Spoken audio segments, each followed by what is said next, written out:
Celebrating 110 years of Aston Martin, the Valour is a combination of all things magnificent about the brand, including its 705 horsepower, 555 pound-feet twin-turbo V12 mated to a 6-speed manual gearbox.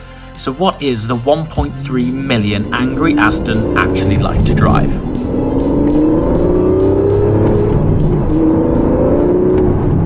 So you've heard the stats, you've heard the figures, but what's really important is what I have in front of me right here. 3 pedals under my feet, manual gearbox under my hands, and a twin turbocharged V12 up front. Oh! Unbelievable. And despite the fact that this thing has over 700 horsepower, strangely, that's not what this thing's about. This is about manual driving purity. Just wonderful. Do you know what's really taken me by surprise? Despite the fact that this is heavily turbocharged, the throttle response and the pickup, under downshifts, heavy braking, leaning on carbon ceramic brakes, rev matching, changing gear for absolutely no reason at all other than to interact with a manual gearbox in a contemporary platform is a thing of beauty. And it's got, despite the fact that it's heavily turbocharged, on the downshifts, just listen to it 1 second. It's got that V12 howl on the pickup, it's still there. Also, putting all of that 705 horsepower and, more impressively, 555 pounds-feet of torque to the ground are the newly developed Michelin S5 tyres. Now, the reason that's very cool is that to have a tyre that's developed for the brand gives optimized driving feel, pleasure, feedback, just all-round general confidence underfoot, as it were. With this much power, and you're being much busier than you would be in an automatic car, it's nice to be able to lean on something that gives you this much confidence. Now, finally, once and for all, I find myself in an environment in the UK that's actually dry. Imagine that, which means we are able to actually find some proper traction for this proper power. Oof. And the turbo delivery too. Now this is something interesting. You would be forgiven for thinking that there would be copious amounts of lag.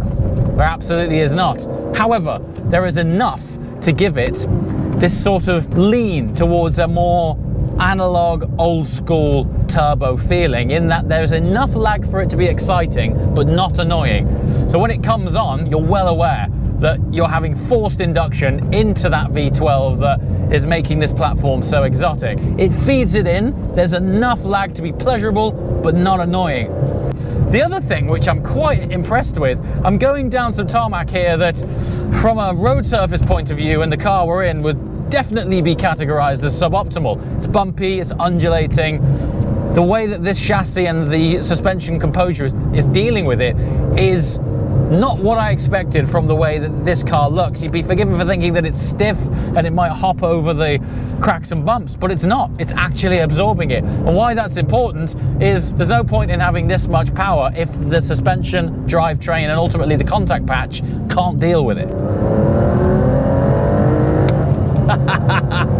Surprising me the most, and it probably signifies why driving experiences like this are still so important to your sort of distilled petrol head, is that normally on a first drive it would be very much about the typical review of a car.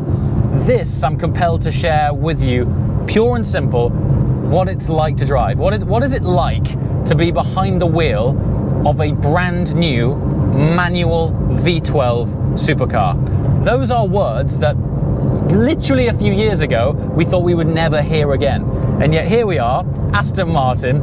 I don't know how they've managed to get this across the line, because even from a homologation point of view, sticking this drivetrain with that engine is a difficult task.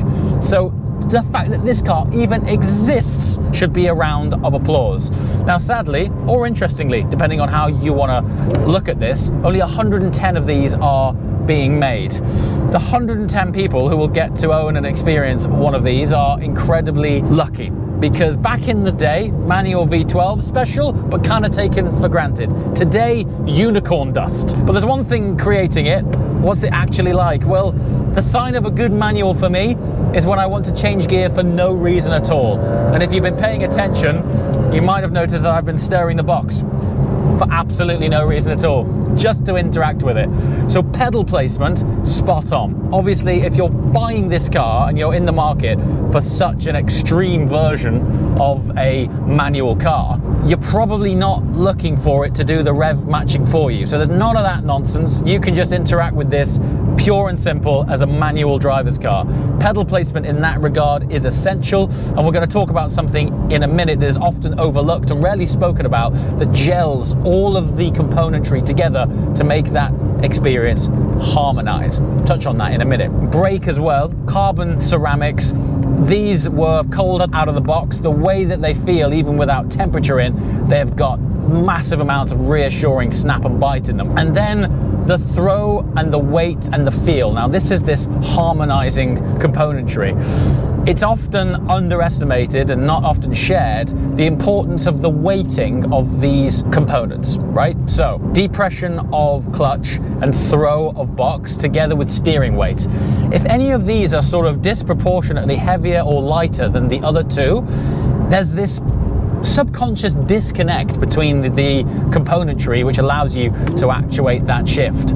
But upon throttle depression, the way the engine spools up, it's not too responsive, it's sort of just right, it's kind of as you would hoping it to be. But the weight and depression of the clutch, and then ultimately the throw of that now iconic gear stick, it all just gelled together in a perfectly balanced set of components. That is something that is very hard to execute, but ultimately, if you're gonna sort of nitpick and say, okay, is this a well-balanced, purely focused driver's car?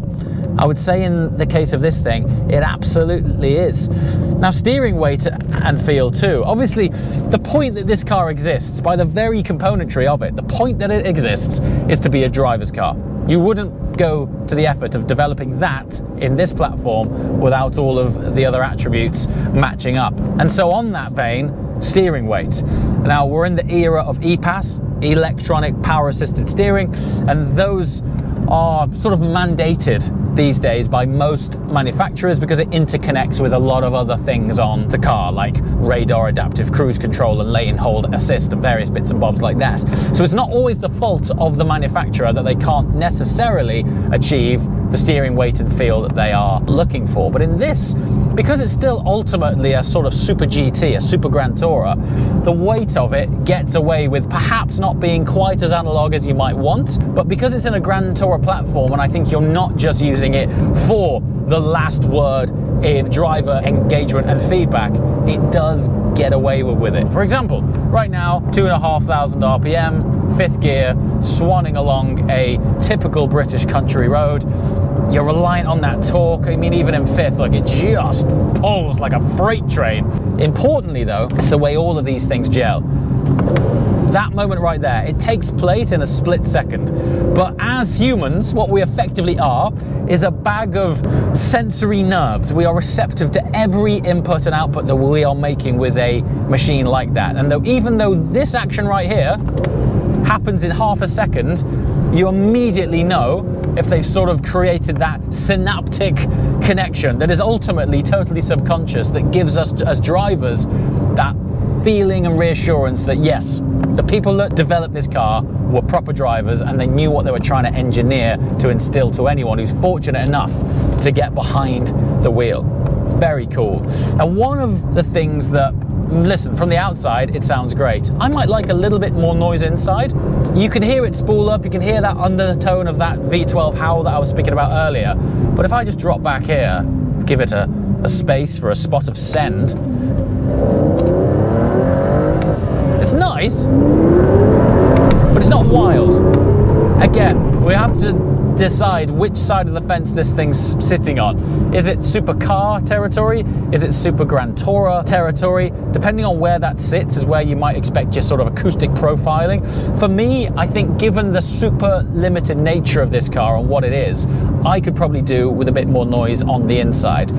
The triple exhaust outlet from the back, sounds cool, pops and bangs and barbles, but I don't think they're letting quite enough of that on the interior for it to sound quite as special as you might expect, given the aggressive styling of it. Now, interestingly, because this is built on previous generation Aston architecture, it's not running the latest infotainment system, which is now proprietary in new Aston. So if you get in the new DB12, the new Vantage, the DBX707, it's all this sort of cascading, beautiful, up-to-date, contemporary infotainment system. Touchscreen, Apple CarPlay, etc. It all feels very on brand for Aston Martin. It's not until you've been in one of those and then you look at the infotainment in this that you are sort of acutely aware that this is built on the previous gen. Now, fortunately, because this isn't necessarily about that tech and it's much more about the driving experience, oddly, you kind of don't mind. You'd want it, for sure. I mean, Aston would have known that that system was coming, but development journeys on cars like this, they're years in the making. And for them to have put this on the back burner until that new system came out, the chances are even the homologation window at that time probably wouldn't have allowed them to build it. So you gotta cut them some slack somewhere. That said, if you could wave the magic wand, you would wish that the latest infotainment system was in this thing. I mean, you can tell they've really put some proper effort into it. The way as well that you're able to snatch gears, despite the fact that it's got this much horsepower. I mean, on paper, a manual box with this much power shouldn't be this easy. Like, the way it drives, it gives you so much confidence, and you're not overly busy steering gears because the ratios between gears are kind of spot on. Again, I think Super GT is the perfect word for this, because as you can tell, it's got a long enough progressive build between gears, so you're not stirring the box all the time, but there's still enough play in the engine and transmission that you can drop cog and shift without any reason at all, just for the fun of it. I mean, right now I'm in second, which for a car with this much torque and power, you wouldn't expect to be as accessible as it is. Haven't really made it into sixth yet. So again, going back to this being a Super GT, when you get onto a highway, full open road, you can put this thing into sixth gear like so. Those RPMs are going to drop right down. We're doing 60 right now, and it's just under 2,000 RPM, 1,900 RPM. And you just swan along, riding that bed of torque. It's important to keep in mind this. I think this is a very nuanced but important differentiator. You could interpret it as a supercar, which it very much is, but what it actually is a Super GT. Or a Hyper GT even. But the fact that it has a manual box in it, it sort of tricks you as to where this thing might sit, because it is a manual, sort of purest engaging experience, but it's in the platform of something that could quite easily cross continents 4 miles. And when you get to that, I mean, look at that, just to be able to work your way down through that box. And when you do get to that tight, twisty country road, you're dropping several cogs, and all of a sudden you're in a purest driver's car. At 1.3 million and over, the Valour is sitting in a seriously punchy price bracket. But in such small numbers and in such a unique package, there really is nothing quite like it. After all, how many twin-turbo V12 manual supercars can you name?